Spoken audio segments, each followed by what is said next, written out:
Welcome back to Amanpour and Company. Again, I'm Christiane Amanpour.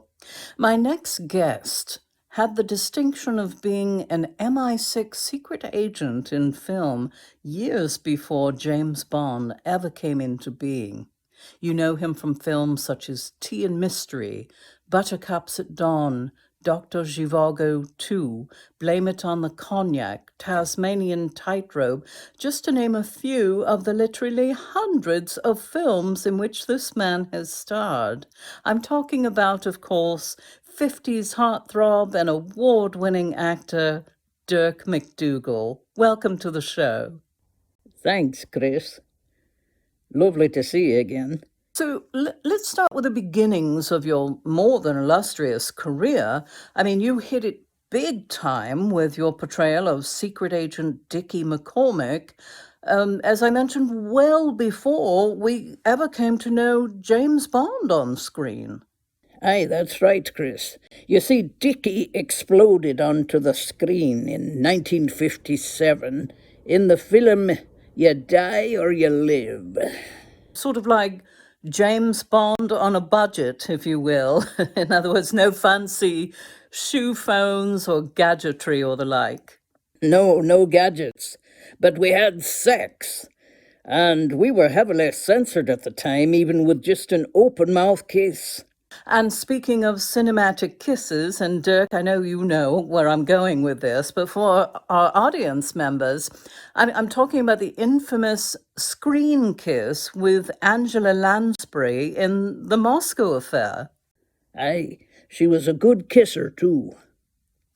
Anyway, that screen kiss, going back to that, really rather broke the mold at the time. I mean, it was sexy, it was passionate, it was artsy, and the music alone, my goodness, once you hear that music, it becomes an earworm for life. I mean, and up to that point, now correct me if I'm wrong, that screen kiss became the longest screen kiss in cinematic history, no? Aye, Chris.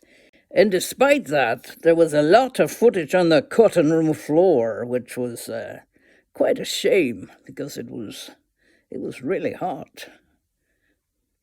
Really hot.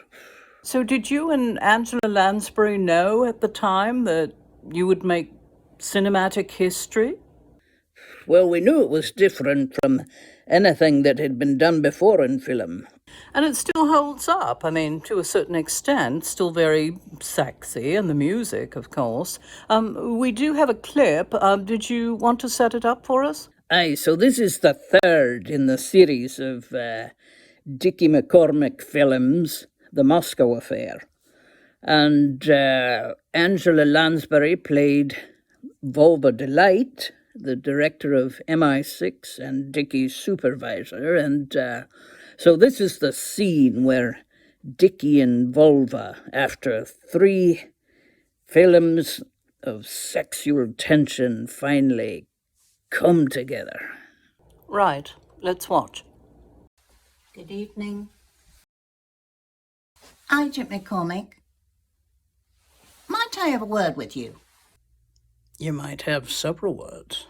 We need to come to an understanding. MI6 is in dire jeopardy. Why don't we come to an understanding at my place? Over a cocktail.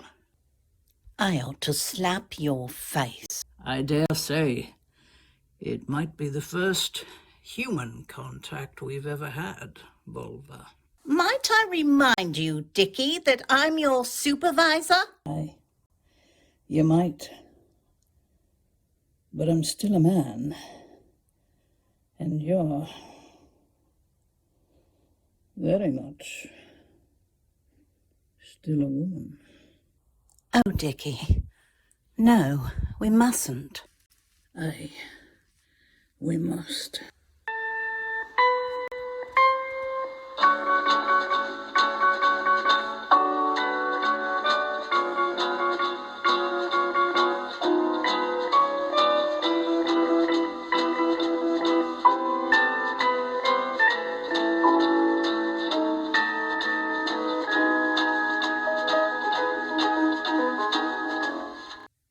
Wow.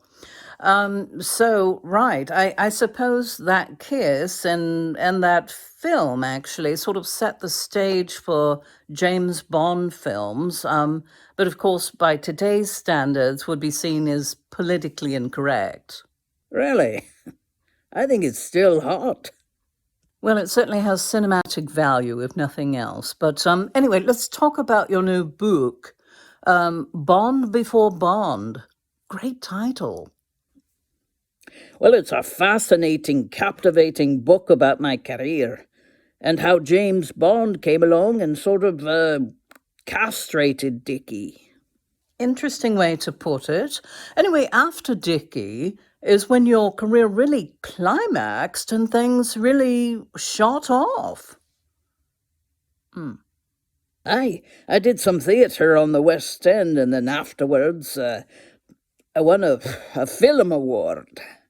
Indeed, you did. And Dr. Zhivago, too, which, if we're being honest here, was by no means a commercial success. In fact, compared to the first one, it really rather took a nosedive. But the film did garner you a British Screen Award for Best Supporting Role. Aye, it did. And you spoke Russian in that film throughout, did you not? No, it was actually Ukrainian. Okay. So, how did you learn to speak Ukrainian so fluently? I worked with a very beautiful dialogue coach named Svetlana, and she moved into my flat after 3 weeks, and after that it was easy. Interesting. So, do you still know any phrases in Ukrainian? I still speak some. Ask me my name and I'll answer in Ukrainian, and then ask me if I want to go to dinner. All right, I'll play along. Let me get into character here, and I can see the members of my crew here laughing as I'm about to do this. I'm no actress. You'll be fine. What's your name? Я называюсь Sergei Vladimировsky. Would you like to go to dinner? І родичі покійного професора Ігоря Проданюка. How did you answer? I said, sure. What? No. Right. So, Bond Before Bond hits the bookstores next week. We'll be sure to look for it. So good to have you here, Dirk. Chris, before we go, ask me again if I want to go to dinner. Okay, I'll bite. I see the crew laughing again. Do you want to go to dinner? Aye, Chris. I'll meet you at 6. No, Dirk, you won't.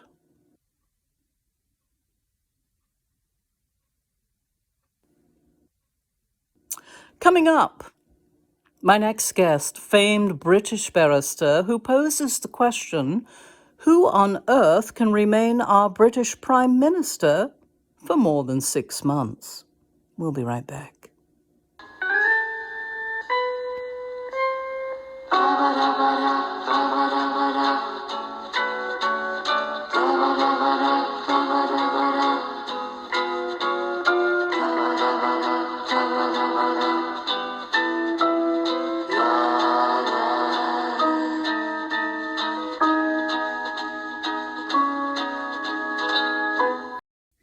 I'm losing my mustache. My mustache is falling off. Well, shit. Ouch.